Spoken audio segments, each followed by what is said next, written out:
Bom dia, meninas! Tudo bem com vocês? Eu espero que sim, espero que hoje seja um dia de muito aprendizado, um dia que vocês já tenham acordado com vontade de estar aqui em Atos. Então, por isso, para tudo, porque agora nós vamos falar de Atos 11 e merece um para tudo para a gente parar, prestar atenção. Eu creio que você já leu o capítulo, né? Se não, para tudo, volta lá, leia, depois venha para cá.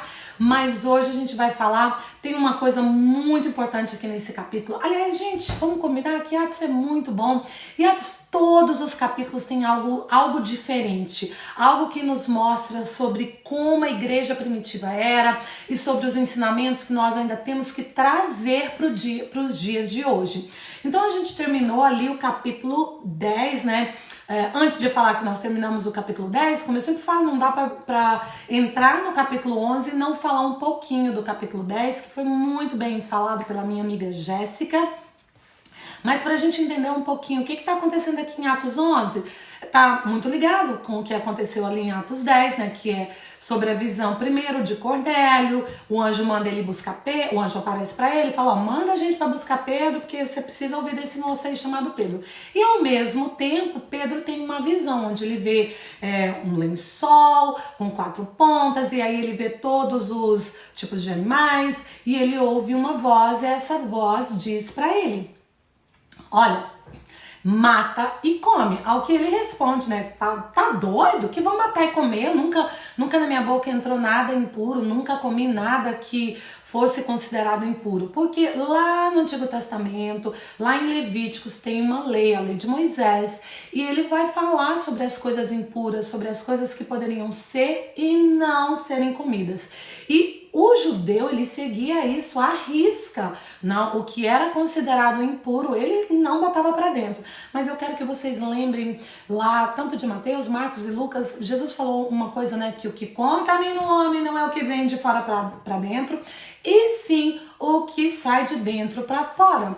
Mas aqui, ainda no começo da igreja primitiva, eles ainda estavam muito, mas muito arraigados nas suas tradições judaicas.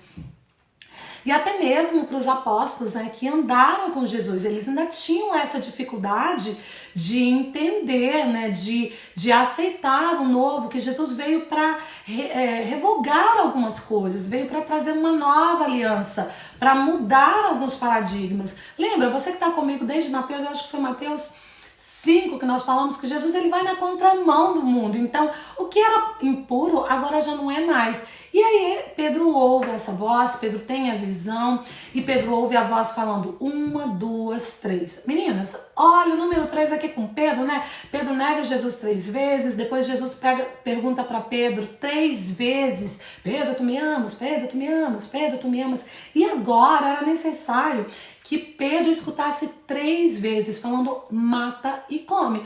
Na verdade, a visão não estava falando ali de matar um animal impuro, mas estava se referindo aos gentios. E olha só como Deus age, né, com tanta coerência. Ao mesmo tempo que Pedro está tendo essa visão, o anjo já tinha aparecido para Cornélio e manda Cornélio enviar pessoas para irem buscar a Pedro. Então, quando Pedro termina a visão, que ele entende, tá ali tentando entender, eu acho, ainda que ele tava ali, mas o que é isso? O que significa? Bate na porta dele esses enviados por Cornélio, e Pedro não vai sozinho não, que Pedro não era bobo não, Pedro era muito inteligente, leva logo 6 pessoas com ele, bora, Deus tá me dando essa visão, eu ouvi a voz do Espírito Santo, e o Espírito Santo testificou no coração, e o Espírito Santo ainda disse para Pedro, vai sem hesitar. Olha só, né, a conexão de Pedro, ali a intimidade que ele tinha com o Espírito Santo, porque o Espírito Santo testifica tão fortemente no coração dele e diz, vá sem hesitar. Ao que ele vai sem hesitar, chega lá em Cornélio, né, tem toda aquela explicação, e aí quando Pedro começa a falar aqui no finalzinho do capítulo 10, diz que Pedro, quando começa a falar, vem sobre eles o Espírito Santo. Aí a gente vê aqui Atos 2, né, um novo Pentecoste. Porque aqui, para esses gentios, e gentios, eu não sei se a gente já explicou muito bem, gentios são todos aqueles que não eram judeus. Eu e você nós somos, a não ser que você seja judia, né? Não sei se tem alguém aqui que tenha sangue judeu, eu não tenho. Aliás, tem um estudo que diz que todos nós temos um pouquinho, mas aqui dentro da normalidade ninguém tem uma quantidade, né? Não é judeu propriamente. Então, todos aqueles, eu e você que não somos judeus, nós somos gentios, somos gentias. Então, aqui no finalzinho do capítulo 10, o Espírito Santo vem. Pedro mal começa a falar e o Espírito Santo vem sobre esse povo, derrama ali a presença dele. As pessoas começam a falar em outras línguas de diferentes nações. E aí, isso chega agora, sim, a gente entra aqui no capítulo 11, que eu vou até ler porque eu acho que estudo é estudo, a gente está tentando não pregar, mas tem que ler a Bíblia. Vamos então ler pelo menos um pouquinho aqui para a gente dar realmente para validar o que eu falo, para não ficar simplesmente palavras ao léu. Então aqui no versículo 1 diz que chegou ao conhecimento dos apóstolos e dos irmãos que estavam na Judéia, que também os gentios haviam recebido a palavra de Deus. Quando Pedro subiu a Jerusalém, os que eram da circuncisão o arguíram. Então, quando Pedro chega novamente em Jerusalém, as pessoas que eram da circuncisão, quem eram da circuncisão? Eram os judeus, porque no 8º dia, todo judeu, né, ele é circuncidado, que é cortar o crepúsculo, que hoje em dia tem um nome aqui para nós, eu não vou lembrar, gente. É a operação de fimose, eu acho que mais ou menos assim que diz. Então, até hoje, essa tradição, ela é respeitada entre os judeus, né? No 8º dia, o bebezinho, o menino, ele é cortado ali, aquela carne do crepúsculo dele, e ele é circuncidado, é chamado circuncisão. Então, para os judeus, somente os judeus, quando eles dizem só os circuncidados, significa que eram só os judeus. Eles eram o povo escolhido, eles eram aqueles para quem Jesus vem. Só que o que eles estão fazendo? Eles chegaram até os ouvidos dele que Pedro havia ido à casa de um não-judeu e ali eles ouviram falar do evangelho da salvação e todo aquele burburinho que o Espírito Santo havia descido também ali na casa de Cornélio, chega até esses apóstolos e aos irmãos, né? Quer dizer, a igreja de Deus, a igreja de Jesus que estava sendo formada, ela escuta os membros, né? Os do caminho escutam que Pedro havia ido para quem não era judeu. E aí Pedro, né? Meninas, é que eu tenho que parar. Eu tenho que parar, porque vocês vão lembrar que Pedro era estouradão, que Pedro falava sem pensar. Pedro não tinha papas na língua, não. Pedro era Pedro mesmo, né? Duro. Mas aqui Pedro com toda a sabedoria, porque o que o Espírito Santo faz na vida de uma pessoa quando ela é cheia? Ele molda, ele trata. Sabe aquele eu antigo? Já não existe mais, você vai mudando, o Espírito Santo vai ali soprando no seu coração, olha, não faz isso não, que você tá errado, seja manso aqui, fala mais calmo. E é isso que a gente vê aqui com Pedro sendo moldado, sendo realmente moldado de acordo com o caráter de Cristo. E aí o que acontece? Bora aqui pra Bíblia, meninas, vem comigo. Então Pedro passou a fazer-lhe uma exposição por ordem, dizendo... Agora Pedro, ele vai contar o que aconteceu com ele. Olha aqui, apóstolos, olha aqui, irmãos, escutem, presta atenção, para tudo, né? Pedro lhe dizendo, aí eu colocando palavrinhas na boca de Pedro. Para tudo, me escuta que vocês vão entender por que eu fui na casa de Cornélio.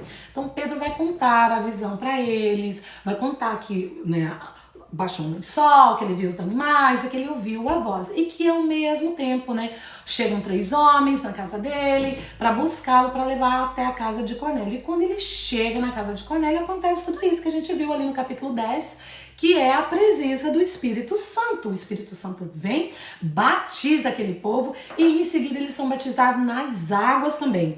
Então é isso que Pedro está tentando falar ali. E o que a gente vê? A gente vê uma coerência de Deus. Deus tocando no coração de Pedro, dando a ele esta visão. Mas antes havia falado com Cornélio. Então foi tudo assim muito bem cronometrado, muito bem articulado, primeiramente no coração e na mente de Deus. Porque se só Pedro tivesse aquela visão e Cornélio não, e não tivesse enviado, talvez Pedro ia ficar, tá, mas e aí, para que serve? Não, mas Deus, meninas, é a história do GPS. O GPS de Deus é diferente do nosso. Ele é preciso, ele é pontual e ele é factual. Os fatos são unidos à verdade e ali ele, fato, verdade, mesma coisa, redundância, e as coisas acontecem de forma precisa e pontual. E é isso que Pedro expõe ali, tanto para os apóstolos quanto para a igreja. E ele vai dizer, então o Espírito me disse, né, que ele está contando que o Espírito que foi que testificou no coração dele, para que ele fosse sem hesitar. E ele leva mais pessoas, para que essas pessoas também, por que ele leva mais? Que elas fossem testemunha, porque se Pedro fosse sozinho, ia ser a palavra dele, assim, só você? Não, Pedro não foi bobo. Pedro leva a gente com ele para testificar também o que tinha acontecido. E aí, tudo isso acontece, então ele fala, né, que ele...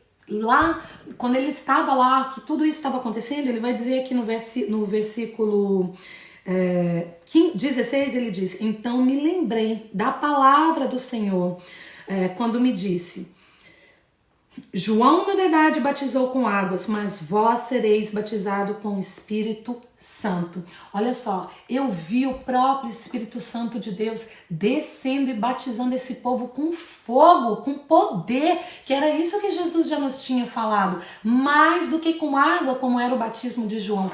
Eu vi, não só judeus, mas os gentios também foram batizados assim. Pois se Deus lhe concedeu o mesmo dom que a nós outorgou, quando cremos no Senhor Jesus, quem era eu para que pudesse resistir a Deus? Então Pedro está falando, olha gente, olha só, se Deus concedeu aos gentios o mesmo dom, a mesma presença do Espírito Santo, quem sou eu para argumentar com Deus e falar que Deus estava errado? Ele me deu a visão, eu obedeci, eu fui e vi o Espírito Santo agindo sobre a vida deles. Quem sou eu? O que eu vou falar? Deus? Não, eu simplesmente obedeci. E aí a gente vê aqui no versículo 18 dizendo, e ouvindo ele essas coisas, eles quer dizer os apóstolos e os irmãos da igreja, né? Apaziguaram-se e glorificaram a Deus, dizendo, logo também aos gentios foi por Deus concedido o arrependimento para a vida. Então os apóstolos e os irmãos da igreja, eles entendem isso. E ele faz lembrar de Marcos 16, que diz, a todos quantos, João também diz isso, né? A todos quantos os receberam e foram batizados. Gente, a todos quanto, não foi a todos os judeus. Jesus não fala, Jesus não é exclusivista para o povo judeu, mas até aqui eles não entendiam isso. Foi necessário a visão de Pedro, foi necessário Cornélio enviar esse povo, esses homens, foi necessário que Pedro obedecesse. Olha a importância da obediência. Pedro obedecesse, fosse até Cornélio, o Espírito Santo de Deus descesse, para que os apóstolos entendessem que o evangelho da salvação não era simplesmente para os judeus, os considerados o povo, né, escolhido, mas sim para todos aqueles que recebessem esse evangelho da salvação, que é exatamente o que acontece aqui, né, na casa de Cornélio. Então, meninas, se eu e você hoje temos acesso a esse evangelho da salvação, é porque Pedro primeiramente foi obediente. Primeiramente tinha um relacionamento tão íntimo com o Espírito Santo, e quando ele tem a visão, e quando ele ouve o Espírito Santo dizer, ele obedece, e ele cumpre aquilo que o Espírito Santo estava mandando dizer. E através disso, hoje eu e você temos acesso também, mesmo que não somos do povo escolhido, nós somos o povo escolhido no coração de Deus, amém? Então eu acho isso maravilhoso, porque não importa se eu sou judia ou não, que não sou, nós ainda assim temos acesso a esse Jesus, a esse Deus maravilhoso que nos convida, independente se o nosso sangue, né, no caso, é azul, judaico ou não. Então é isso, obediência de Pedro, intimidade de Pedro com o Espírito Santo, obediência dele faz com que eu e você também tenhamos acesso ao evangelho da salvação. E aí a igreja ela vai se, propagando. E a gente vai ver aqui agora já uma segunda parte, né, gente? para agora com esses ensinamentos aqui de Pedro, e a gente vai ver que a igreja, aqui no versículo 19, então, os cristãos que eles foram dispersos, lembra ali do capítulo 7, né, sobre a morte de Estevão, o que acontece? Os apóstolos, eles ficam ali em Jerusalém, mas os outros cristãos, eles se dispersam, eles começam a ir para a Judéia, para Samaria, para Antioquia, e a coisa começa a se espalhar. O evangelho da salvação, ele é pregado em vários lugares. E aí, olha o que vai acontecer aqui, que eu acho isso aqui muito bom. Então, alguns deles eram de Chipre, outros de Cirene, da Antioquia. Falavam também aos gregos, anunciando-lhe o evangelho do Senhor Jesus. A mão do Senhor estava com muitos deles. E muitos crendo se converteram. Jesus era tão presente na vida deles, o Espírito Santo era tão presente na vida deles, que quando eles falavam, as pessoas eram muito impactadas com essa palavra, eram muito impactadas com a presença do Espírito Santo e já se convertiam. Aceitavam Jesus ali, era papum, assim, não tinha, vou pensar, será que... Não, era imediato. E a notícia a respeito deles chegou aos ouvidos da igreja que estava em Jerusalém, porque os apóstolos, ficaram em Jerusalém e enviaram Barnabé a Antioquia. Tendo ele chegado e vendo a graça de Deus, ele viu que Deus estava agindo ali, num lugar que era cheio de pessoas de todos os tipos, gentios, gregos, judeu, não judeu, helenista, todos os tipos de povos.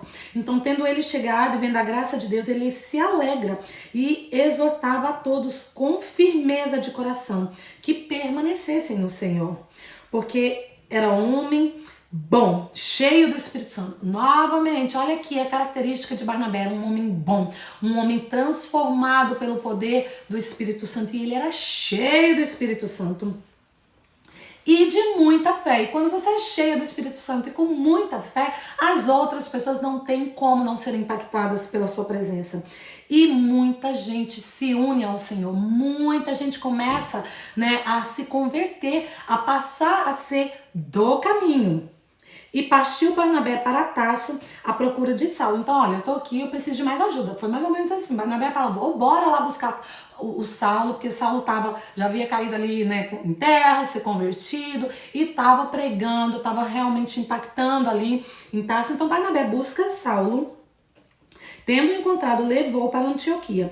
E por todo um ano se reuniram naquela igreja e ensinaram numerosas multidão. Então, eles vão ficar ali, Barnabé e Saulo ficam ali em Antioquia por um ano, pregando, exortando, ensinando, ministrando o Espírito Santo. E agora, meninas, para tudo, porque agora é uma coisa muito importante, mas muito importante mesmo. Levando para Antioquia e ficaram ali por um ano naquela igreja ensinando numerosa multidão. Em Antioquia foram os discípulos pela primeira vez chamados de cristãos. Então agora eles deixam de ser chamados os do caminho e eles passam a serem chamados de cristão, seguidores de Cristo. E você sabe o verdadeiro significado da palavra cristão? O significado é pequeno Cristo. Então nós somos como uma miniatura, a imagem, lembra lá de Gênesis, que nós somos feitos à imagem e semelhança dele.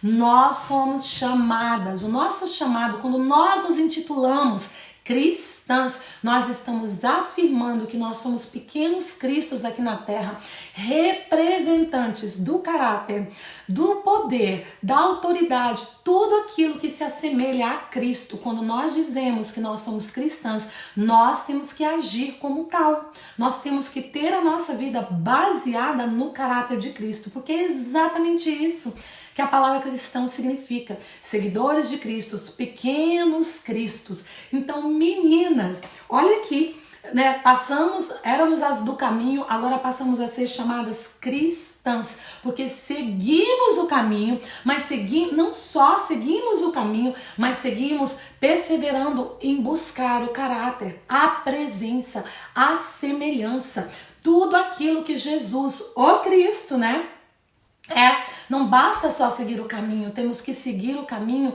de acordo com a semelhança, com as atitudes dele. Então isso aqui é um convite quando a gente diz, eu sou cristã, mas muitas vezes as nossas atitudes, elas não refletem o nosso título. Não refletem, porque se nós não agimos como pequenos cristos, né? E uma coisa que eu sempre gosto de me perguntar, às vezes em determinadas situações, nós erramos e vamos errar sempre. Não estou aqui excluindo que a gente não vai errar, não vai pecar, porque isso aí é normal da nossa natureza. Mas sempre nos perguntar, será que Jesus agiria dessa forma como eu agi? Porque se a resposta for sim, obviamente ele reagiria assim. Então a gente realmente está sendo pequeno Cristo. Mas se a resposta for não, aí eu confesso que quando eu faço essas perguntas, será que Jesus agiria assim? Quantas vezes a resposta é não, Jesus não agiria assim. E aí eu me deparo com essa questão. Então eu não estou sendo uma verdadeira cristã, então eu não estou sendo uma pequena Cristo. Eu tenho que mudar o meu caminho aí, pegar a minha cruz, negar-se a si mesmo e continuar. Todos os dias, levanto, mas eu caio de novo. Eu caio, mas eu levanto de novo. Eu tropeço aqui, mas eu nego a mim mesmo e tento melhorar, porque o meu objetivo, né, se eu me intitulo cristã, se eu me enquadro aqui dentro desta igreja que estava sendo formada como cristã, então eu tenho que manifestar o caráter e a semelhança de Cristo. Isso não é lindo? Eu acho lindo e acho mais lindo ainda que, apesar de que nunca alcançaremos a totalidade, só na glória, né, desse caráter, Jesus ele nos capacita todos os dias a negarmos a nós mesmos, a pegarmos a nossa cruz e continuarmos. Errei hoje, mas ele me perdoa e vamos bora pra frente, porque eu não quero envergonhar o nome de Cristo, eu não quero envergonhar o nome que eu mesmo carrego, que agora é meu sobrenome, cristã. Então, hoje eu acho o Atos 11 muito lindo, porque é o começo da igreja, é o começo onde a gente entende o propósito de carregarmos o nome cristão. Então, meninas, a primeira coisa, o convite é para mim, para você, para gentil, não gentil, judeu, não interessa. Todos nós temos acesso a isso. E como que isso chegou, né? Chegou através de algo muito ruim, que foi a morte de Estevão. O evangelho acaba sendo pregado em outros lugares e acaba sendo expandido para os gentios. E me faz lembrar de Romanos, agora eu esqueci o versículo que diz que nem Romanos, meninos, todas as coisas cooperam para o bem daqueles que amam a Deus. E porque esses discípulos, né, que foram dispersos, amavam tanto a Jesus, tudo cooperou, inclusive o sofrimento, inclusive a morte de Estevão. Tudo cooperou para que hoje eu e vocês estivéssemos aqui sentadas, né, estudando Atos 2000 anos depois. Então hoje eu quero que você... Primeira coisa, eu quero ter um espírito de agradecimento por essas pessoas que sofreram para que nós tivéssemos acesso e reconhecer, dar valor a eles e pensar que hoje as coisas são tão mais fáceis para nós e muitas vezes a gente não leva, a gente não faz o ID, a gente fica parada aqui no nosso cantinho, mas a maior lição que eu acho que a gente precisa tirar de hoje é sermos cristãs verdadeiras, no verdadeiro sentido da palavra, de caráter, de humildade, de semelhança com Cristo. Se nós carregamos esse nome de cristã, a gente tem que fazer jus a ele, tá bom? Então, hoje era isso, Atos 11, que você seja uma cristã, que essa palavra germine no seu coração e que floresça, né? Cresça, floresça, frutifique, dê bons frutos, frutos de caráter, frutos de aparência, semelhança com Cristo. Porque você é cristã, não só no nome, mas nas atitudes, nas ações. Errou hoje? Pede perdão, volta amanhã, tenta de novo. Seja cristã na sua literalidade do que a palavra cristã significa, tá bom? Deus abençoe você, que você tenha um dia lindo, abençoado, cheio da presença do Espírito Santo, que faz toda a diferença nas nossas vidas. E a gente se vê amanhã aqui em Atos 12.